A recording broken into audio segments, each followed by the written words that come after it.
Can an alibi ever be truly flawless if one small detail goes unnoticed? This question lies at the heart of a criminal case that initially seemed straightforward, only to unravel under closer scrutiny.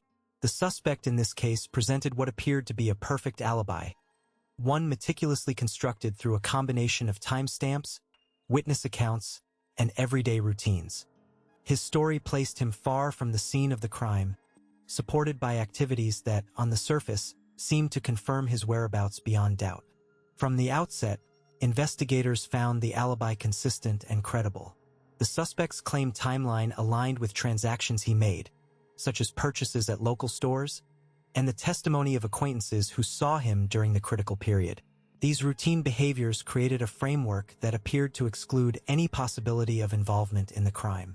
For law enforcement, the alibi provided a clear path forward, allowing the case to progress without immediate suspicion directed toward the suspect. The suspect's confidence in his alibi was evident.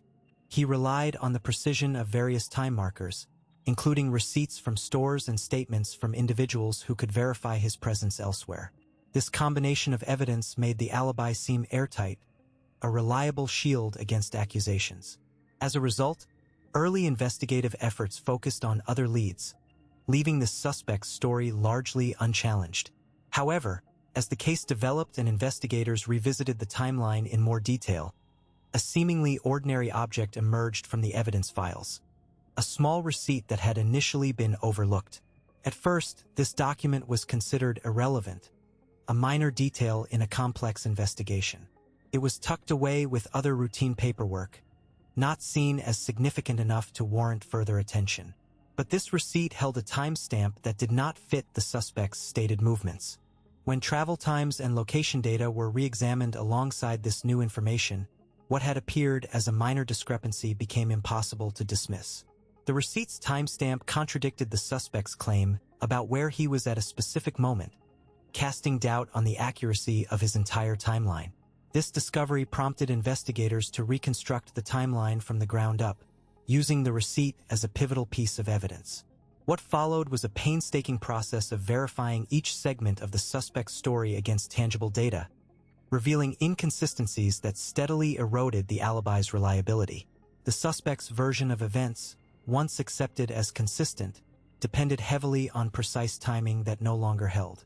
The case illustrates how an ordinary object, initially disregarded, can dismantle a carefully planned alibi. It challenges the assumption that a perfect alibi can exist without scrutiny of every detail. The receipt, found long after the alibi was believed to be foolproof, became the key to exposing a crime that first appeared difficult to prove. This story underscores the importance of thorough investigation and the potential for seemingly insignificant evidence to alter the course of justice. Before moving further, it's important to stay attentive. The details ahead are drawn from documented events and evidence, not speculation. What seems straightforward at first grows increasingly complex as more facts come to light. The receipt that appeared insignificant at first eventually unraveled the entire narrative. But this wasn't obvious from the start. If you've ever noticed someone close to you acting in ways that didn't quite fit, but seemed easy to dismiss, this case may resonate in an unsettling way. As the story unfolds, the pieces fit together with a clarity that challenges initial impressions. The alibi, carefully constructed and long accepted, begins to show cracks, not through dramatic revelations but through precise, methodical examination. This is where the case turns from uncertainty to something much darker, and understanding that shift is crucial. If you recognize subtle warning signs or hidden behaviors that troubled you in someone you know, sharing your observations here might help others see what they missed. Sometimes the hardest part is just admitting that something was wrong, even when it seemed minor at the time. Keep watching carefully. What follows will show why every detail matters, especially the ones that seem too small to notice. The suspect's alibi was crafted with meticulous attention to detail, designed to withstand initial scrutiny and present a seamless narrative. He claimed that on the day in question, he had spent the bulk of his time running routine errands in the nearby commercial district, a place he frequented regularly and knew well. Specifically, he positioned himself at a local grocery store between 2 p.m. and 3:15 p.m., citing a shopping trip that was corroborated by security footage and the timestamped receipt found in his wallet. This evidence alone lent a strong sense of credibility to his account, providing a tangible and independently verifiable anchor to his story. Following the grocery store visit, the suspect told investigators he stopped by a nearby coffee shop, where he ordered a drink and spent roughly 20 minutes reviewing paperwork for a personal project. This part of the alibi was supported indirectly by the barista's recollection of his presence and the digital timestamp on his mobile payment transaction. Although no video footage was available from the coffee shop, the consistency of the timestamps and the barista's testimony reinforced the timeline he provided. He then explained that after finishing his coffee, he went to a hardware store located about a mile away. There, he purchased supplies for a home improvement task he had been planning for weeks. The store's electronic sales records, along with the timestamp on his credit card transaction, confirmed his presence there between approximately 3:45 p.m. and 4:10 p.m. This sequence of stops formed a logical and believable chain of events grounded in everyday activities that aligned well with the suspect's known habits. Throughout interviews, the suspect presented his schedule as typical and unremarkable, emphasizing that he preferred to complete errands in the afternoon to avoid the morning rush. His description of the routine was consistent with previous conversations and even matched accounts given by neighbors who had seen him leave the house that morning with a list of errands. The familiarity with the local stores, the regularity of his visits, and the presence of time-stamped transactions collectively painted a picture of a man simply going about his day. Investigators initially found no contradictions in the alibi because the evidence supporting it was both concrete and verifiable. The security camera footage from the grocery store was clear and unambiguous, showing him selecting items and paying at the checkout. The credit card transactions at the hardware store and coffee shop matched the times he claimed to be there. Moreover, witnesses interacted with him during these stops, giving external confirmation to his story without any apparent discrepancies. His alibi also benefited from the fact that the locations were all within a short driving distance from each other, making the timeline plausible. The suspect's vehicle was seen entering and leaving the parking lots at appropriate times, with no reports of unusual behavior from other shoppers or employees. The routine errands he described involved common purchases, which did not raise suspicions or require further explanation. What made the alibi particularly convincing was how well it meshed with the expected flow of his day. It was a story that fit naturally into the rhythm of his known lifestyle, supported by physical evidence and human testimony alike. The investigators, focused on these tangible confirmations, were initially satisfied that the suspect could not have been elsewhere during the critical time window. However, beneath this facade of certainty, the alibi relied heavily on assumed timelines and the precise synchronization of events. The suspect's story depended on the accuracy of store transaction timestamps and the reliability of witness memories, both of which, while solid on the surface, left little room for error or deviation. The sequence was tight, with little flexibility. Any unexpected delays or variations could unravel the carefully constructed narrative. This subtle dependency on exact timing would later become a crucial point of scrutiny as the investigation delved deeper into the circumstances surrounding the case. The crime was determined to have occurred during a narrow window in the early hours between 1:15 a.m. and 2 a.m. Investigators based this time frame primarily on forensic evidence gathered at the scene, including body temperature readings and the estimated progression of rigor mortis.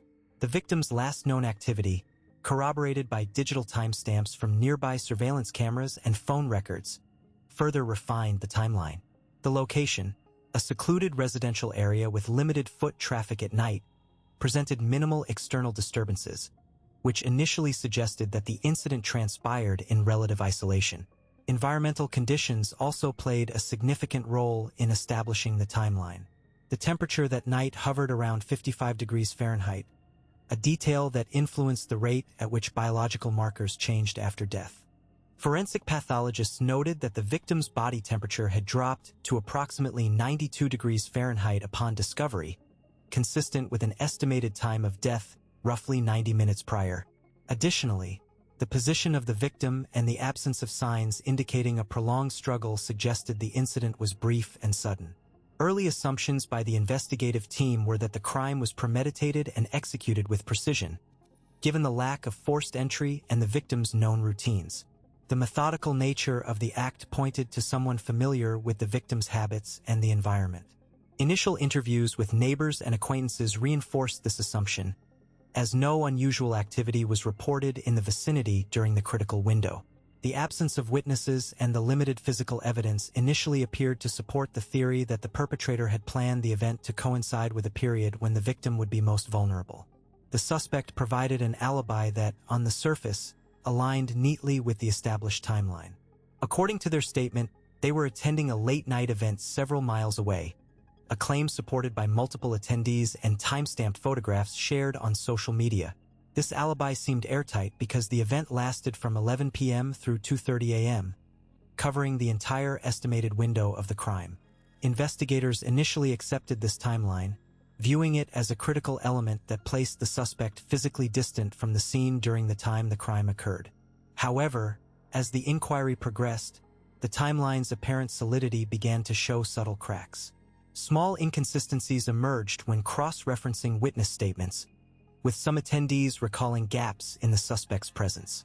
More importantly, the forensic timeline, while precise, was based on estimations that inherently carried a margin of error. The environmental factors influencing post-mortem changes, such as ambient temperature fluctuations and the victim's clothing, introduced variables that complicated the exact pinpointing of the time of death. Additionally, the reliance on electronic devices and human memory for confirming the suspect's whereabouts introduced further uncertainty. This fragility in the timeline became a focal point for deeper investigation, as it suggested the possibility that the crime could have occurred slightly earlier or later than initially assumed. Should the window shift even marginally, the suspect's alibi would no longer be as secure, potentially placing them at or near the crime scene. The meticulous nature of the initial timeline, while impressive, depended heavily on the precision of each element lining up flawlessly. Any deviation, no matter how minor, could unravel the narrative that had been carefully constructed to exclude the suspect. In essence, the timeline, which at first seemed straightforward and unassailable, was revealed to be more precarious under scrutiny. This realization prompted investigators to revisit evidence, re-interview witnesses, and consider alternate scenarios. The once clear boundary between guilt and innocence began to blur, underscoring that in cases as calculated as this, even the most carefully crafted timelines are vulnerable to uncertainty. In the initial phase of the investigation, authorities approached the case with a methodical and measured strategy, carefully adhering to standard procedures designed to preserve objectivity and avoid premature conclusions. Crime scene analysts meticulously documented every detail, cataloging physical evidence and photographing the environment as it was found. Interviews with witnesses were conducted promptly, focusing first on gathering basic information rather than probing inconsistencies or motives. This initial sweep was guided by the prevailing timeline, which appeared consistent and largely corroborated by multiple sources. The alibi offered by the primary suspect was accepted at face value due to the seemingly solid grounding it had. The investigative team began by establishing a clear sequence of events, relying heavily on the suspect's account, which was supported by a few peripheral witnesses who placed him at a distant location during the time in question. These witnesses were considered credible, with no immediate reason to doubt their statements. Their testimonies aligned neatly with the suspect's narrative, creating an early sense of closure that discouraged deeper skepticism. Furthermore, no physical evidence at the scene directly contradicted the alibi. No fingerprints, DNA, or personal belongings linked the suspect to the crime location. This absence of incriminating evidence reinforced the notion that the suspect's version of events was plausible. Standard investigative protocols emphasize corroboration and tangible proof before challenging an alibi, especially when it is supported by third-party accounts. Law enforcement officers, aware of the risk of wrongful accusations, typically avoid confrontation unless there is a clear basis for suspicion. At this juncture, nothing in the case raised sufficient red flags to warrant such measures. The suspect's demeanor during interviews was calm and cooperative, further reducing the investigator's inclination to question his story aggressively. His willingness to provide detailed timelines and contact information for alibi witnesses was perceived as transparency rather than evasion. Initial evidence review focused primarily on forensic data that could either confirm or dispute the stated timeline. However, the forensic analysis returned results that seemed inconclusive or consistent with the suspect's whereabouts.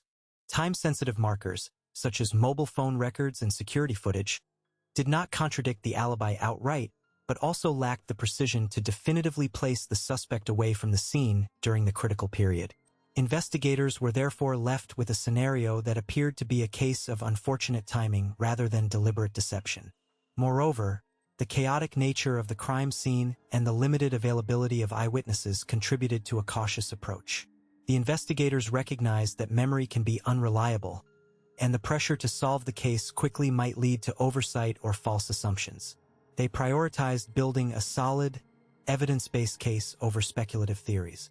At this stage, the lack of glaring inconsistencies or direct evidence linking the suspect to the crime meant that the investigation proceeded along a conventional path, focusing on corroborating the existing timeline rather than dismantling it.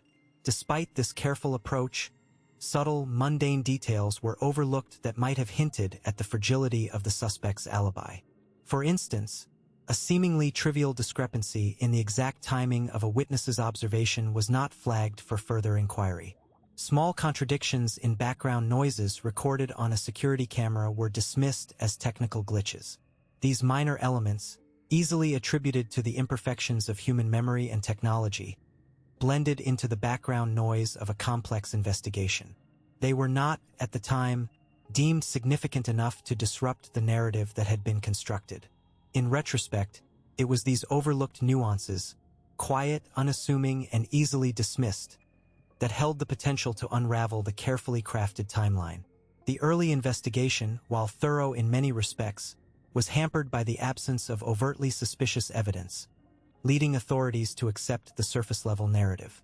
This acceptance, driven by standard investigative prudence and the apparent solidity of the alibi, ultimately delayed deeper scrutiny, allowing critical details to fade into obscurity amid the routine flow of the case. The receipt in question was a small, unassuming slip of thermal paper, measuring approximately 2.5 inches by 4 inches. It originated from a local convenience store located just a few blocks from the primary crime scene. The transaction recorded on the receipt was for a modest amount, less than $20, covering a handful of everyday items: a bottle of water, a pack of gum, and a small snack. The timestamp indicated the purchase occurred roughly an hour before the estimated time of the incident, a detail that initially seemed inconsequential. Receipts like this are frequently recovered in the course of investigations, especially in crimes where the timeline and whereabouts of individuals are under scrutiny. Typically, such documents serve as simple corroborative evidence, helping to establish a suspect's or witness's location at a given moment. In many cases, they are cross-checked against surveillance footage, witness testimonies, and other transactional records to either strengthen or challenge alibis. However, in this instance, the receipt was quickly filed away as peripheral. The primary reason for its dismissal was the lack of any immediate, apparent connection to the core elements of the case. The items purchased were mundane. No unusual or suspicious goods were noted. Furthermore, the convenience store itself was not linked to any known criminal activity, and its proximity to the crime scene was considered routine rather than revealing. The receipt's timestamp did not contradict the alibi provided by the main suspect, which had already been deemed credible through multiple sources.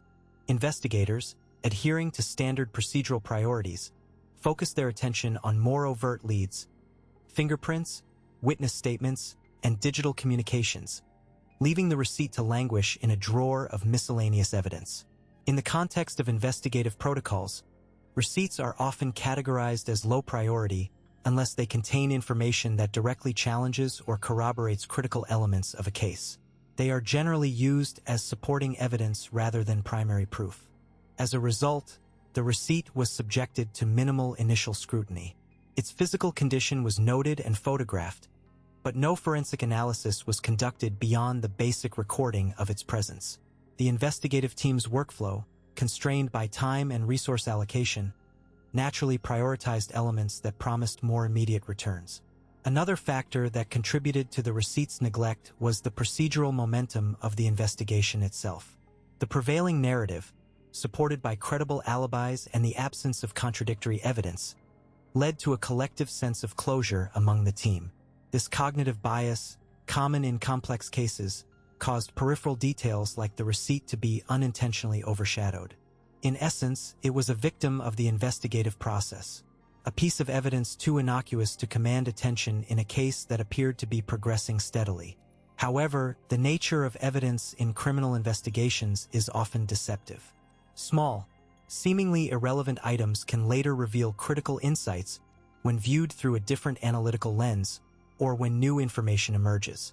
This particular receipt remained in the case file, noted but unexamined, until a junior analyst, tasked with a routine review of overlooked materials, chose to revisit it.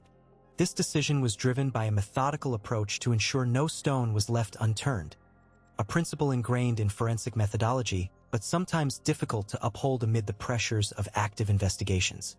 The analyst's fresh perspective sparked a closer examination of the receipt's details: the exact time of purchase, the specific items listed, and the store's transaction records. This renewed focus hinted at discrepancies that had escaped earlier notice, setting the stage for a deeper inquiry that would challenge previous assumptions and potentially unravel the accepted timeline. The act of re-examining the receipt underscored the importance of diligence and the recognition that in investigations, even the smallest fragments of evidence can become pivotal. The receipt's timestamp became a focal point when investigators conducted a meticulous review, recognizing that its exact timing held critical implications for the suspect's narrative. Initially overlooked as a routine detail, the timestamp was scrutinized with new intensity after questions arose about the suspect's whereabouts during the alleged time frame of the incident. The receipt, which recorded a purchase at a local convenience store, bore a precise time down to the minute and second, a level of detail that proved invaluable. Investigators cross-referenced this timestamp with the suspect's claimed movements, finding a troubling inconsistency. According to the suspect's statement, they had left a location several miles away and traveled directly to another destination, where the crime was alleged to have occurred. The timeline provided by the suspect suggested a certain window of travel time that would make the receipt's timestamp impossible or at least highly improbable. The recorded time on the receipt indicated that the purchase was made later than the suspect could have reasonably arrived at the store if their account were accurate. Given the known distance and typical travel speeds between these points, the suspect's timeline did not align with the time recorded on the receipt. This discrepancy raised immediate concerns because it suggested either a misrepresentation of the suspect's movements or a fundamental misunderstanding of the timeline. In investigations, minutes and seconds carry weight far beyond their face value. Small increments of time can confirm or contradict alibis, establish sequences of events, and either support or undermine witness statements. The precision of the receipt's timestamp, recorded automatically by the store's point-of-sale system, provided a reliable anchor point in the timeline. Unlike human recollections, which can be flawed or influenced by stress and memory bias, electronic timestamps are objective and fixed. This reliability means that even a difference of a few minutes, or in this case, seconds, can decisively affect the credibility of a suspect's story. The importance of these exact moments becomes evident when reconstructing the chain of events. The suspect's claim required a travel time that conflicted with the timestamp by several minutes, a discrepancy too large to attribute to normal variations in traffic or route choice. Investigators considered all possible factors, including the speed limits, traffic conditions, and distances, but none could reasonably account for the mismatch. The receipt's timestamp effectively created a temporal barrier that the suspect's narrative could not cross without contradiction. Moreover, the level of detail in the timestamp, down to the second, prevented any ambiguity about when the transaction occurred. It eliminated the possibility of rounding or approximation errors that sometimes complicate timelines based on less precise evidence. This granularity made the discrepancy particularly striking because it left no room for interpretation or flexibility. The suspect's timeline had to be either adjusted or questioned in light of this incontrovertible piece of evidence. Ultimately, the receipt's timestamp stood as a critical point of contention. Despite attempts to reconcile the suspect's movements with the recorded time, no plausible explanation emerged that could align the two. The gap remained unexplained, casting doubt on the accuracy of the suspect's account.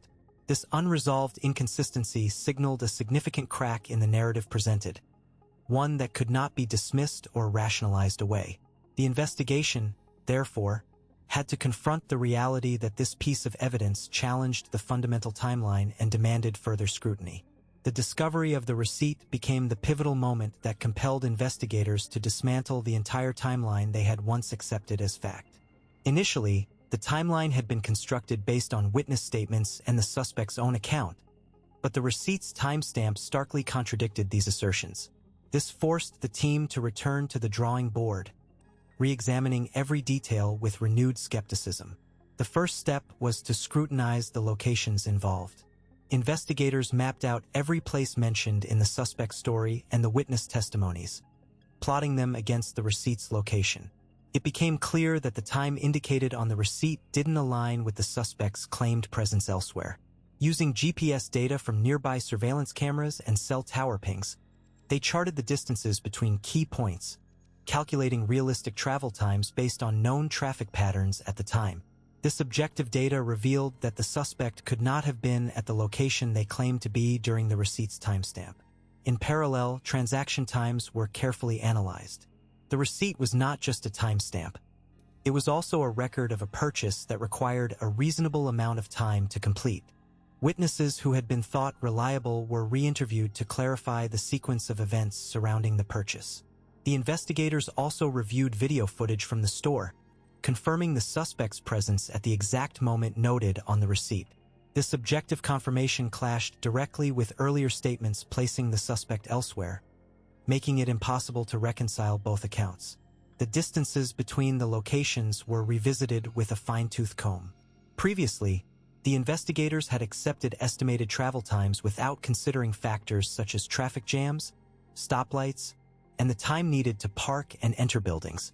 By incorporating these real-world variables, the team realized that the suspect's claimed movements were overly optimistic, often impossible within the given time frame.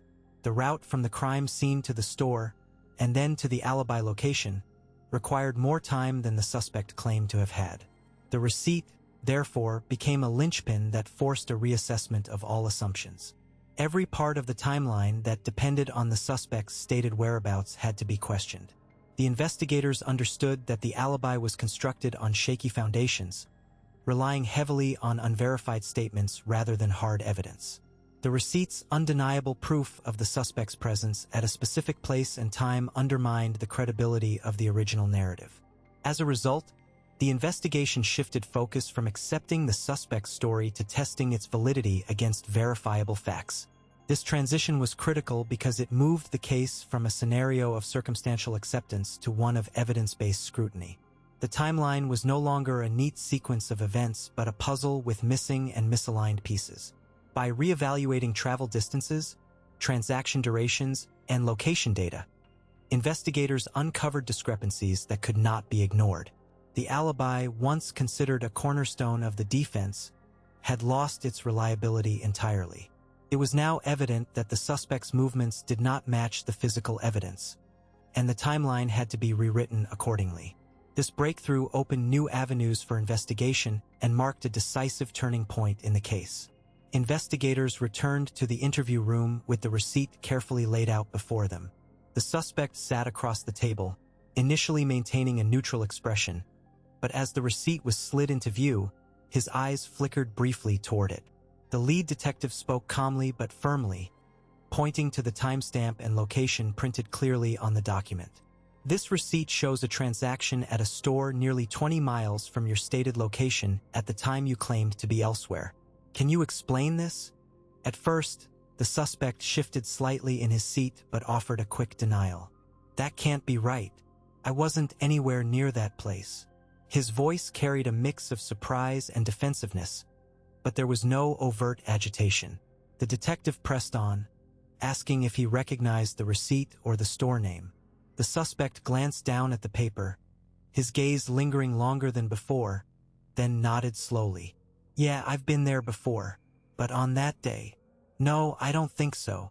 When confronted with the GPS data that corroborated the receipt's location, the suspect's posture stiffened. His hands clenched briefly on the tabletop, fingers tapping nervously. Look, maybe someone else used my card, he suggested, his tone edging toward disbelief. I didn't make that purchase. The investigators exchanged glances but stayed composed, encouraging him to elaborate. If someone else had my card, I would have known. I keep track of that stuff. The suspect's eyes darted toward the door, then back to the receipt. He attempted to deflect responsibility by proposing a scenario in which the receipt was fabricated or planted. This could be fake. Someone's trying to set me up. Although his voice was steady, the sudden accusation seemed rehearsed, lacking the spontaneity of genuine suspicion. When asked who might have a motive for such a setup, he grew quiet, avoiding eye contact. Throughout the questioning, subtle changes in his behavior emerged. Initially composed, his breathing became slightly more rapid, and his fingers drummed nervously against his knee when not resting on the table. His answers grew more fragmented and less confident as the discussion went on. When presented with the exact time of the transaction, the suspect hesitated before saying, "Maybe I did stop by there, but only for a minute. I don't remember buying anything." This half-admission contrasted sharply with his earlier denials. Investigators pointed out the improbability of such a brief appearance given the transaction length and the receipt's itemized details. The suspect's gaze dropped, and he swallowed hard. Attempts to minimize his presence at the location did little to reconcile the evidence showing him well within the store for an extended period. When pressed about why he would leave out this detail from his initial statements, the suspect avoided the question, instead shifting blame to a presumed lapse in memory. As the interview progressed, the suspect's attempts to rationalize the discrepancy became increasingly convoluted. He suggested that there might have been a delay in the receipt printing or a timestamp error. "Sometimes the machines mess up," he said, shaking his head. However, when investigators presented corroborating evidence from the store's digital logs and surveillance footage, this explanation quickly unraveled. Throughout the confrontation, the suspect's tone shifted from defensive to frustrated. At one point, he leaned back in his chair and ran a hand through his hair, a brief sign of exasperation. Yet, he continued to maintain that the purchase was either not his or not significant enough to mention. When asked directly if he intended to mislead investigators, he paused before denying it but failed to provide a consistent alternative narrative. In the final moments of the discussion, the suspect's demeanor suggested resignation rather than cooperation. He no longer tried to vehemently dismiss the receipt but instead offered vague, contradictory statements that did little to clarify his whereabouts. The investigators noted the absence of any plausible explanation that could align the suspect's story with the incontrovertible evidence before them. The receipt, once a simple piece of paper, had become a pivotal piece of the puzzle. Despite the suspect's various denials, deflections, and speculative claims, none of his explanations held up under scrutiny. The evidence stood firm, exposing the flaws in his alibi and undermining his credibility. The confrontation closed with a clear understanding that the suspect's account could no longer be accepted, marking a critical step forward in piecing together the true sequence of events. The receipt, innocuous at first glance, shattered the fragile framework upon which the suspect's entire story was built. His alibi, carefully constructed around precise timings and locations, depended on a sequence of events that the receipt now definitively disproved. Each element of his narrative unraveled as the timestamp on that slip of paper revealed an incontrovertible truth, one that the suspect had either overlooked or underestimated. Initially, the suspect claimed to have been at a cafe several blocks away at the exact time the incident occurred, insisting that he was there to meet a friend and had left shortly after. This assertion was pivotal because it placed him far from the crime scene during the critical window.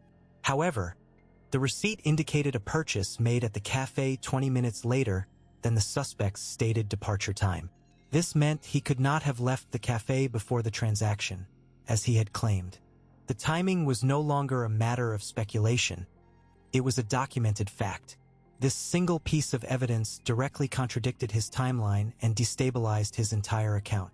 His story also relied heavily on the claim that after leaving the cafe, he had traveled directly to a nearby store to buy groceries, providing witnesses who could corroborate his presence there.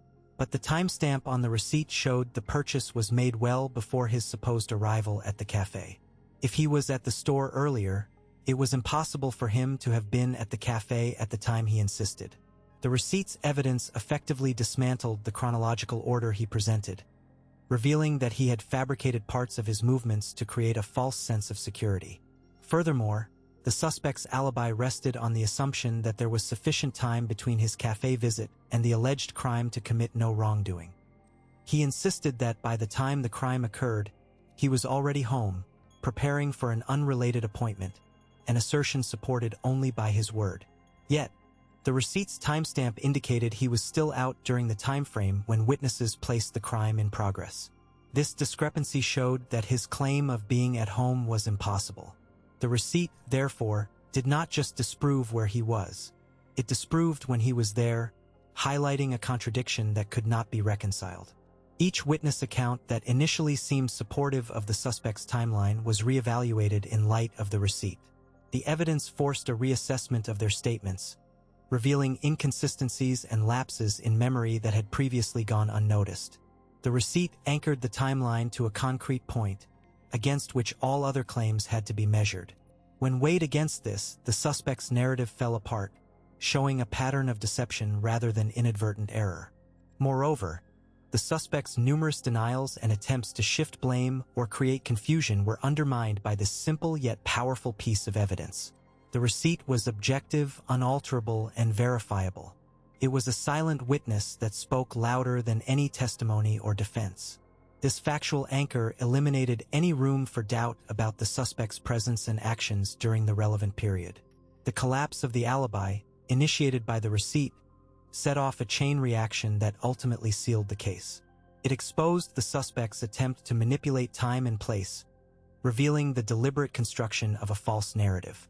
No longer could the defense rely on vague recollections or speculative timelines. The receipt demanded accountability and clarity. In the end, the case outcome was inevitable. The receipt had undone the suspect's entire story, leaving no plausible alternative explanation. The truth, once obscured by carefully timed lies, was now illuminated by an irrefutable fact. This moment marked the turning point where justice, grounded in evidence rather than conjecture, became unavoidable. The final outcome of the case was decisive.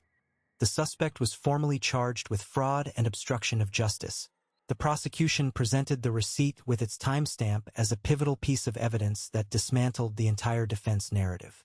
With this single, overlooked detail, the suspect's carefully constructed alibi unraveled, leaving no room for reasonable doubt.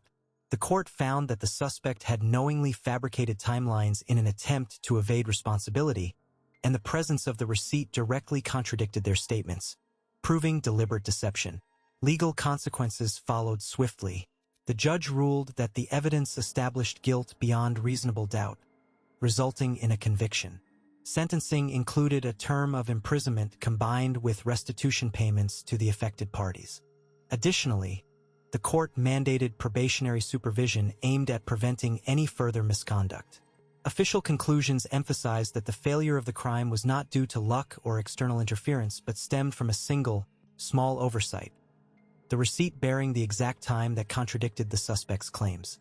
This case serves as a clear example of how even the most meticulously planned crimes can collapse because of minor details, often underestimated or ignored by those who commit them. The receipt was a seemingly insignificant document but ultimately became the key factor that ensured justice was served. It highlights the critical importance of thorough investigation and attention to detail in uncovering the truth. No amount of preparation can fully compensate for a single slip that leaves a trace of verifiable evidence. Understanding how such perfect-looking crimes fail due to small mistakes is invaluable.